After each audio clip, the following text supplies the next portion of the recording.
যেই গান থেকে বাঁচার জন্য নবীজি দুইটা হাত মুবারক দিয়ে কান বন্ধ করে দিল। তুমি রসুলের জন্ম তারিখ পালন করতে গিয়ে সেই গান বাজায়া বাজায়া ক্বালা রাসূলুল্লাহ হাজারের হাদিসে ব্যাঘাত সৃষ্টি করো। করছে না বলেন? কি দরকার ছিল বলেন?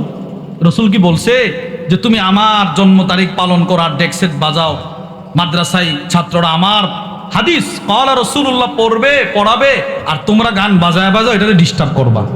বলেন এর চাইতে জঘন্য অপরাধ আর কোনোটা হতে পারে? বলেন হতে পারে? ব্যথা নিয়ে কথাটা বলছে, কারোর সাথে কোনো আদাওয়াতি দুশ্মনী আমাদের নাই। বিবেক বলে বিবেক, পৃথিবীর সমস্ত মানুষ জানে কওমি মাদ্রাসায় সকাল থেকে ক্লাস শুরু হয়। দাওরা হাদিস যে মাদ্রাসায় আছে ওই মাদ্রাসায় সারাটা দিন সারাটা রাত রাসূলুল্লাহ সাল্লাল্লাহু আলাইহি ওয়াসাল্লামের হাদিস পড়া হয় না?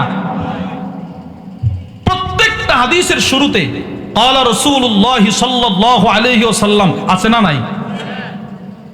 তো মাদ্রাসায় হাদিস পড়া হইতেছে আর আপনি মাদ্রাসার পাশেই রুট, এটা দিয়ে বড় আওয়াজে ডেক্সেট বাজায়া যাইতেছেন, গান বাজায়া যাইতেছেন, রসুলের শান দেখতেছেন তো অনেক কিছু, কিন্তু ভিতরে ভিতরে শয়তান এমন জিনিস আপনাদেরকে দিয়ে দিছে যে জিনিসটা দিয়ে নবীজির হাদিসকে আপনারা অপমান করতেছিলেন। আপনাদের দিলটা একটুও কাঁপলো না? জিকিরে এখানে ছাত্ররা হাদিস পড়তেছে, এত বড় মাদ্রাসা, মানুষ নামাজ পড়তেছে, আমি কে কোন বুঝে কোন জ্ঞানে কোন যুক্তিতে এখানে জোরে জোরে আওয়াজ করতেছি? বলেন ঠিক না বলেন? বিবেক তো বাধা দেওয়ার কথা ছিল না, এখানে এটা করা যায় না। যদি করাই প্রয়োজন হয় ও তুমি দূরে গিয়ে করো না। যদি তারা নিজের থেকে এই কাজগুলো করেছে, রসুলের হাদিসের বিরোধিতা করেছে। আল্লাহর রসুল গান যেন না কানে যায়, নবীজি কান বন্ধ করে দিছে। রসুলের জীবনে থেকে সাহাবারা শিখছে গান শোনা যাবে না। আমরা নবীজির গোটা 63 বছরের জিন্দেগি সামনে নিয়ে নামাজ শিখি, রোজা শিখি, ইবাদত শিখি, দিন কেমনে কাটাবো, রাত কেমনে কাটাবো, ওইটা আমরা শিখি। তোমরা রসুলের 63 বছরের জিন্দেগি দেখো না, শুধু নবীজির জন্মের তারিখটাই দেখো আর এটাকে সামনে রাখা যত ধরনের পাপ কাজ পারো সব করতে থাকো। হ্যাঁ, আল্লাহ রসুল পৃথিবীতে এসেছেন, এর চাইতে আনন্দের বিষয় আর কিছুই হতে পারে না। আমাদের বুজুর্গরা রসুলের জন্মের আনন্দের কারণে রসুল যেই কাজটা করতেন, রোজা, আমাদের বুজুর্গরা সেটা করেন। আলহামদুলিল্লাহ, আমি দেখেছি অনেক বুজুর্গদেরকে সোমবারের রোজা কখনো ছাড়ে নাই। বিশেষ করে আমাদের শায়খ মুর্শিদ আরিফ বিল্লাহ হাকিমুন নফস আল্লামা মুফতি মুশতাকুন নবী কাসিম হাফিজাহুল্লাহ, আল্লাহ তাআলার এই বান্দা রাতের পর রাত, দিনের পর দিন, এক প্রান্ত থেকে আরেক প্রান্তে রাত দিন নির্ঘুম জাগরণ ভুলে, সবকিছু ভুলে উম্মতের দরদ নিয়ে আজকে এখানে তো কালকে ওখানে। এই যে গতকালকে হুজুরে চট্টগ্রাম থেকে এখানে আসছে, কষ্টটা কেমন বলেন না? কষ্টটা কেমন? সারাটা রাত গাড়িতে বসা, আবার আপনাদের এই ওয়াদা রক্ষার্থে আসছে, কিন্তু এরপরেও আল্লাহ তাআলার এই বান্দা সোমবারের রোজা কখনো ছাড়ে না। সোমবারে মাহফিল মানে বইলা দে ইফতার, বাস নিজের জিন্দেগির অভ্যাস বানায় নিছে। এরাই হচ্ছে প্রকৃত রসুলের প্রেমিক, যারা রসুলের জন্মদিনটাকে সামনে রাখা নিজের মন মতো আবেগ দিয়ে ইসলামকে ব্যবহার করে না, বরং ইসলাম যেভাবে বলছে, রসুল যেভাবে বলছে ওইভাবে জন্মদিনটা পালন করে। রোজা বৃহস্পতিবারের রোজা আল্লাহ তাআলার এই বান্দা কখনো ছাড়ে না। আল্লাহ আমাদেরকে ওই আমলটা করার তৌফিক দান করেন।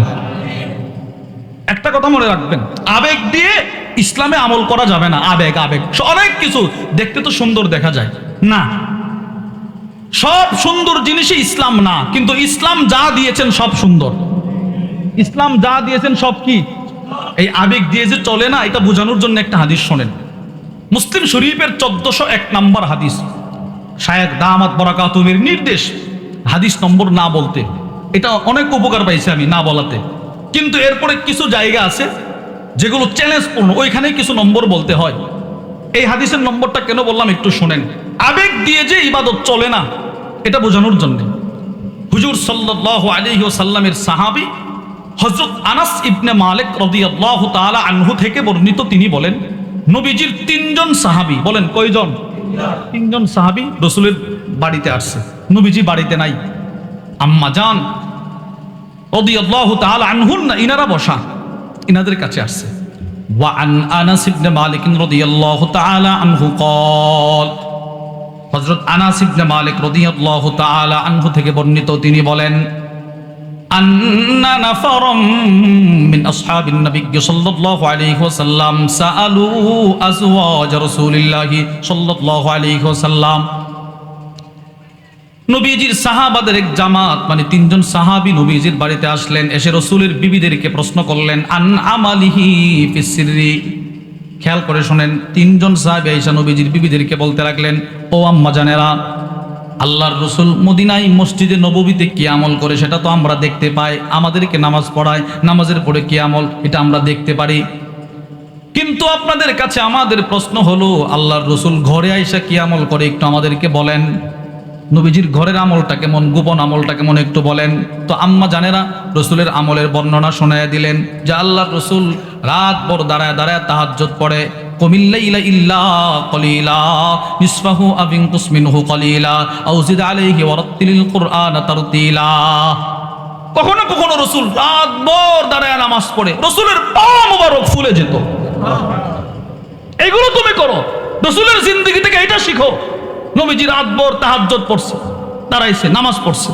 তুমি তো রাসূলের জন্মদিনটাকে সামনে রেখে এমন কাজও করো, সারাটা দিন নেচে গিয়ে তুমি শেষ করে দিচ্ছ, জোহরের নামাজটাও পড়ো না। বহু মানুষ আছে নামাজ পড়ে না, মানে নামাজের চাইতে এটার দাম বেশি বানায় দিছে। আল্লামা আহমদ ইবনে মুহাম্মদ আল কাসতালানী রাহিমাহুল্লাহ তার বিখ্যাত কিতাব আল মাওয়াহিবুল লাদুনিয়া বিল মিনাহিল মুহাম্মাদিয়া, ওটার মধ্যে একটা কথা লেখছে আর কি, যেটাকে তারা দলিল বানাইছে কি, যে হুজুর সাল্লাল্লাহু আলাইহি সাল্লাম যেই রাত্রি যেই দিনে আসছেন বা যেই রাত্রিতে জন্মগ্রহণ করেছেন ওই রাতের দাম শবে কদরের চাইতেও বেশি, এটা উনি বলছে। অথচ উনি 800 হিজরির পরের মানুষ, উনি একটা ওনার বক্তব্য প্রকাশ করছেন। সেম ওনার এই কিতাবের সরা লিখছেন শারহুজ জুরকানি, ইমাম জুরকানি লিখেছেন। উনি আবার এই ওনার বক্তব্যটা নিচে লিখছেন না ফিহি নাজরুম, উনি ওনার একটা বক্তব্য দিল যে রাসূলের জন্মের তারিখের রাতটি লাইলাতুল কদরের চাইতেও শ্রেষ্ঠ। জুরকানি বলেন আমি এটা মানতে পারি না। কেন? শবে কদরের শ্রেষ্ঠত্ব স্বয়ং কোরআন দিয়ে প্রমাণিত। সুবহানাল্লাহ, লাইলাতুল কদরি খায়রুম মিন আলফি শাহর।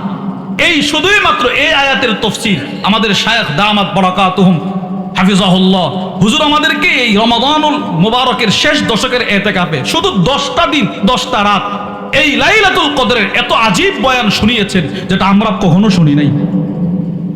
এত বরকতপূর্ণ লাইলাতুল কদর, ওইটার চাইতে ওনারা রাসূলের জন্মের রাতটাকে শ্রেষ্ঠ বানায় দিয়েছেন। আমরা বলি শ্রেষ্ঠ, কিন্তু লাইলাতুল কদরের চাইতে নয়। লাইলাতুল কদরের শ্রেষ্ঠত্ব তো আল্লাহ তাআলা নিজে বলেছেন, নিজে নিজে। সুবহানাল্লাহ বলেন, আল্লাহ নিজে বলছেন।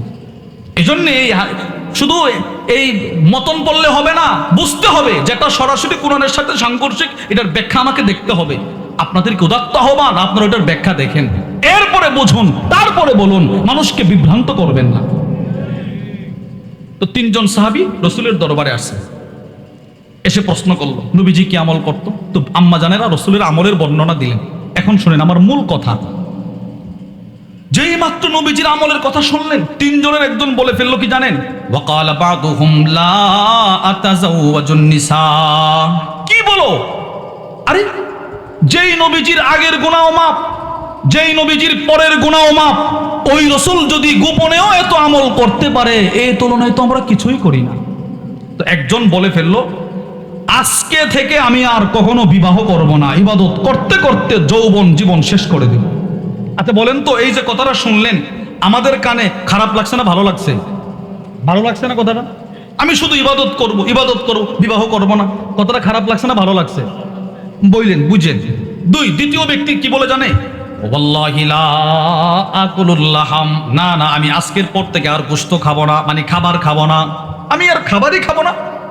যেই রাসূলের আগের গুনাহ মাপ, যেই নবীজির পরের গুনাহ মাপ, এই রাসূল যদি এত আমল করতে পারে, আমরা তো কিছুই করি না, যা আজকের পর থেকে আমি আর খাবার খাবো না, ইবাদত যে শুরু করব, এই ইবাদতে নিজের জীবন শেষ করব। সুবহানাল্লাহ বলেন। কথাটা কি খারাপ না ভালো? বুঝছেন, খারাপ না ভালো? তৃতীয় জন কি বলে জানেন? ওয়াল্লাহি লা আনামু আলা ফিরাশ। যেই রাসূলের আগের গুনাহ মাপ, পরের গুনাহ মাপ, সেই নবী যদি এত আমল করতে পারে, আমরা তো সেই তুলনায় কিছুই করতে পারি না।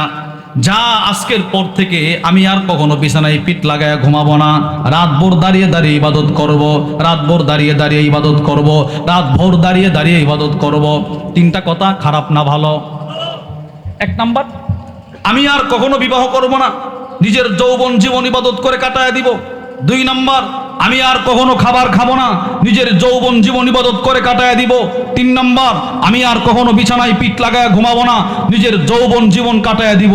শুনতে তো তিনটা কথা সুন্দর না?